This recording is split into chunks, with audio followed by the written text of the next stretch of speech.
నమస్తే. నేను మీ జర్నలిస్ట్ రవిచంద్ర. ఆంధ్రప్రదేశ్‌లో 2024 ఎన్నికల్లో అనూహ్య పరాజయం పాలైంది ఇక్కడ వైఎస్ఆర్‌సీపీ పార్టీ. ఎక్కడ పోగొట్టుకున్నామో అక్కడే ఖచ్చితంగా వెతుక్కోవాలి అనే ఉద్దేశంతోటి జగన్మోహన్ రెడ్డి గారు అనేక నియోజకవర్గాలపైన ఫోకస్ పెట్టారు. ఇక్కడ శ్రీకాకుళం నుంచి అనంతపురం వరకు 175 నియోజకవర్గాల్లో ఎక్కడెక్కడైతే ఇక్కడ కార్యకర్తలను పట్టించుకొని ఇన్ఛార్జీలు ఎవరైతే ఉన్నారో వాళ్ళందరినీ కూడా మార్చే పనిలో పడ్డారు. కొన్ని చోట్ల నియోజకవర్గాల్లో నాయకులు దూరంగా ఉండడంతో వాళ్ళందరినీ కూడా పిలిచి ముందుగా యాక్టివ్ కావాలని చెప్పి కొన్ని రకమైన సలహాలు ఇవ్వడం, కొంతమందిని హెచ్చరించడం కూడా జరిగింది. కానీ ఎక్కడైతే నియోజకవర్గాల్లో నాయకులు ఇంకా యాక్టివ్ కాలేదో ఆ నియోజకవర్గాలపైన జగన్మోహన్ రెడ్డి గారు ముఖ్యంగా ఫోకస్ పెట్టారు. ఇప్పుడు కడప జిల్లా అంటే ముఖ్యంగా మనందరికీ గుర్తుకొచ్చేది వైఎస్ రాజశేఖర్ రెడ్డి గారి కంచుకోటగా. ఎక్కడైతే కాంగ్రెస్ పార్టీకి కడప జిల్లా కంచుకోటగా ఉండేదో ఆ తర్వాత 2014లో వైఎస్ఆర్‌సీపీ ఆవిర్భావం తర్వాత కూడా అటు జగన్మోహన్ రెడ్డి గారికి కడప జిల్లా అనేది ఒక కంచుకోటగా మారింది. అలాంటి కంచుకోటలో 2014లో 10 అసెంబ్లీ నియోజకవర్గాల్లో 9 నియోజకవర్గాల్లో ఇక్కడ వైఎస్ఆర్‌సీపీ జెండా రెపరెపలాడింది. 2019 ఎన్నికల్లో జగన్మోహన్ రెడ్డి గారి ప్రభంజనంలో ఇక్కడ కడప జిల్లా 10 నియోజకవర్గాలను కూడా వైఎస్ఆర్‌సీపీ పూర్తిగా క్లీన్ స్వీప్ చేసింది. కానీ 2024 ఎన్నికల్లో అనూహ్యంగా అలాంటి కంచుకోటలో 10 అసెంబ్లీ నియోజకవర్గాల్లో కేవలం 3ంటిని మాత్రమే వైఎస్ఆర్‌సీపీ గెలుపొందింది. ఇక్కడ ఎక్కడైతే కంచుకోటగా చెప్పుకున్నటువంటి కడప జిల్లాలో ఎందుకు అనూహ్య పరాజయం పాలైంది అని చెప్పి జగన్మోహన్ రెడ్డి గారు జిల్లాకు సంబంధించినటువంటి నాయకులతోటి అక్కడ ఉన్నటువంటి సమన్వయకర్తలతోటి గ్రౌండ్ రిపోర్టు తెప్పించుకొని దాన్ని దృష్టిలో పెట్టుకొని నియోజకవర్గాల్లో ఇన్ఛార్జీలను మారుస్తూ వస్తున్నారు. ముఖ్యంగా 2019 ఎన్నికల్లో జమ్మలమడుగు నియోజకవర్గం నుంచి గెలుపొందినటువంటి మూలే సుధీర్ రెడ్డి ఆ తర్వాత 2024 ఎన్నికల్లోనూ కూడా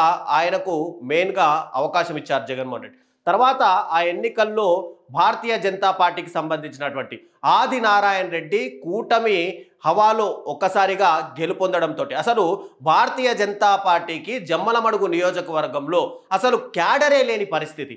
అలాంటి నియోజకవర్గంలో భారతీయ జనతా పార్టీ గెలవడంతో ఇక్కడ ఒక రకంగా పూర్తిగా వైఎస్ఆర్‌సీపీ నైరాశ్యంలోకి వెళ్ళిపోయిందనే చెప్పుకోవచ్చు. అలాంటి నియోజకవర్గంలో ఎందుకు ఓడిపోయింది అని చెప్పి గ్రౌండ్ రిపోర్ట్లు తెచ్చుకున్నటువంటి జగన్మోహన్ రెడ్డి గారు 2019 ఎన్నికల్లో గెలిచిన తర్వాత మూలే సుధీర్ రెడ్డి ఒక్క రకంగా వైఎస్ఆర్‌సీపీ శ్రేణులందరినీ కలుపుకొని వెళ్ళారు. కానీ 2024 ఎన్నికల్లో ఓటమి తర్వాత ఆయన కాస్త రాజకీయాలకు దూరంగా ఉంటూ వైసీపీ క్యాడర్ని పట్టించుకోని పరిస్థితుల్లో ఇక్కడ ఖచ్చితంగా ఇన్ఛార్జ్ని నియమించాలి అని చెప్పి ముందుగా ఇక్కడ రామసుబ్బారెడ్డి గారిని తెరపైకి తీసుకొచ్చారు. ఇమ్మీడియట్గా జమ్మలమడు నియోజకవర్గ ఇన్ఛార్జ్గా ఆయనకు వైఎస్ఆర్‌సీపీ అనేది పదవి కట్టబెట్టింది. ఇక్కడ గతంలో కూడా మూలే సుధీర్ రెడ్డికి సంబంధించి అనేక అవకాశాలను కూడా జగన్మోహన్ రెడ్డి ఇస్తూ వచ్చారు. ముఖ్యంగా చూసుకుంటే కనుక జగన్మోహన్ రెడ్డి గారి కాన్స్టిట్యున్సీ అయినటువంటి పులివెందులను ఆనుకొనే ఇక్కడ కమలాపురం జమ్మలమడుగు నియోజకవర్గాలు ఉంటాయి. కమలాపురంలో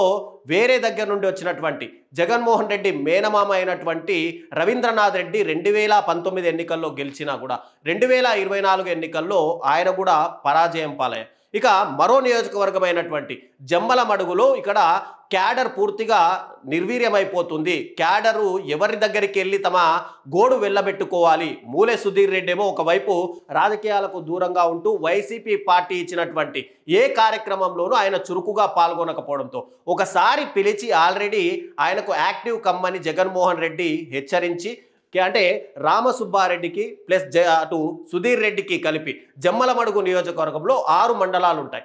6 మండలాల్లో 3 మండలాలేమో సుధీర్ రెడ్డికి, 3 మండలాలేమో రామసుబ్బారెడ్డికి ఇక్కడ ఇన్ఛార్జ్ పదవులుగా ఇచ్చారు. రాష్ట్రంలో ఏదైనా సరే ఒక నియోజకవర్గంలో ఒకే ఇన్ఛార్జ్ ఉంటారు, అది ఏ పార్టీ అయినా. కానీ ఇక్కడ జమ్మలమడుగు నియోజకవర్గానికి మాత్రం ఇద్దరు అంటే 6 మండలాలకు ఇద్దరు చొప్పున 3 మండలాలను ఇన్ఛార్జీలు పెట్టడంతో ఇక కొత్త పందాలోకి వెళ్తుంది వైఎస్ఆర్‌సీపీ అని చెప్పి అందరూ భావించారు. అయినప్పటికీ కూడా అక్కడ ఉన్నటువంటి నియోజకవర్గాల్లో మండలాల్లో ఉన్నటువంటి కార్యకర్తలు తమకు ఏ బాధ వచ్చినా సరే అక్కడ అరెస్టులు జరిగినా లేదంటే తమకు ఏదైనా సంక్షేమ పథకాలు అందకపోయినా అటు కూటమి ప్రభుత్వంలో అన్యాయాలకు గురైనా సరే తాము చెప్పాలనుకుంటే ఏ నాయకుడికి చెప్పాలో అర్థం కాని సిచ్యువేషన్లో ఇక్కడ రామసుబ్బారెడ్డి ఒక్కసారిగా నియోజకవర్గంలో యాక్టివ్ అవుతూ వచ్చారు.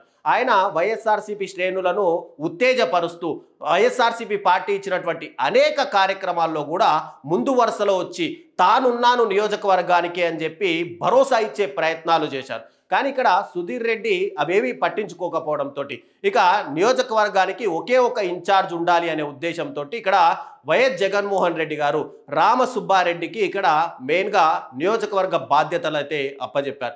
అయితే ఇక్కడ భారతీయ జనతా పార్టీకి క్యాడర్ లేని సమయంలో అటు ఆదినారాయణ రెడ్డి గెలవడం, తర్వాత తన రాజకీయ వారసుడిగా తన కొడుకైనటువంటి భూపేష్ రెడ్డిని ప్రకటించడంతో ఇప్పుడు రాబోయే రోజుల్లో ఇక్కడ రామసుబ్బారెడ్డి వర్సెస్ ఆదినారాయణ రెడ్డి ఫ్యామిలీకి సంబంధించి ఒక టగ్ ఫర్ ఫైట్ ఉండే విధంగా అయితే మనకు కనిపిస్తుంది. ఇక్కడ రామసుబ్బారెడ్డి ఆల్రెడీ నియోజకవర్గంలో విస్తృతంగా పర్యటనలు చేస్తూ అటు క్యాడర్ని కూడా దగ్గరకు తీసుకోవడం, ఇప్పుడు క్యాడర్ కూడా రామసుబ్బారెడ్డిని తమ నాయకుడిగా అక్కడ నియోజకవర్గ ఇన్ఛార్జ్గా ప్రజలందరూ కూడా ఒక్కసారిగా అంటే వాళ్ళు స్వీకరించడంతో కూడా ఇక్కడ రాబోయే రోజుల్లో జమ్మలమడుగు నియోజకవర్గంలో ఖచ్చితంగా వైఎస్ఆర్సీపీ జెండా ఎగిరే అవకాశాలు అయితే ఉన్నాయి. కడప జిల్లా పైన మెయిన్గా జగన్మోహన్ రెడ్డి గారు దృష్టి పెట్టడం ఏంటంటే ఆయనకు కంచుకోట లాంటి జిల్లా, అలాంటి జిల్లాలో అది కూడా తన సొంత నియోజకవర్గానికి ఆనుకున్నటువంటి 2 నియోజకవర్గాలు కమలాపురం కానీ జమ్మలమడుగు కానీ పూర్తిగా ఓటమి తర్వాత ఆయన ఆ నియోజకవర్గాలపైన దృష్టి పెడుతూనే వచ్చారు.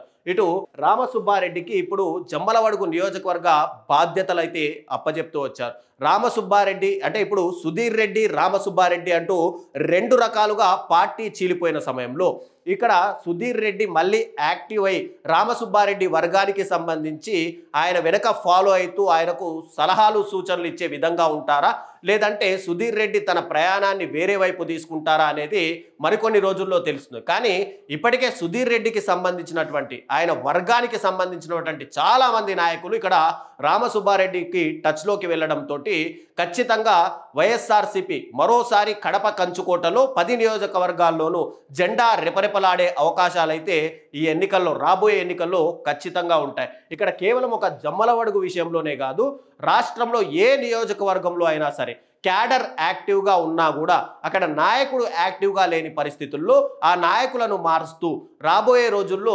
ఖచ్చితంగా వైనాట్ 175 అంటూ ఏదైతే 2024 ఎన్నికలకు ముందు ఒకే ఒక్క సిద్ధాంతంతో జగన్మోహన్ రెడ్డి గారు వెళ్ళారో 2029 ఎన్నికల్లో ఖచ్చితంగా ఆయా నియోజకవర్గాల్లో 175 నియోజకవర్గాల్లోనూ ఇన్ఛార్జులు ఎక్కడ యాక్టివ్గా లేరో వాళ్ళందరినీ మారుస్తూ మళ్ళీ వైనాట్ 175 అనే నినాదంతో వెళ్లే అవకాశాలు కనిపిస్తున్నాయి. ఈసారి కూడా అటు కూటమి ప్రభుత్వం పైన ఒక రకంగా జనాల్లోనూ అసంతృప్తి నెలకొనడం, మరోవైపు ఈ 2024 ఎన్నికల్లో చూసుకుంటే కనుక ఒకవైపు ప్రతి కుటుంబానికి సంక్షేమ పథకాలు అందాయి జగన్మోహన్ రెడ్డి గారి నుంచి నవరత్నాల రూపంలో, మేనిఫెస్టో రూపంలో.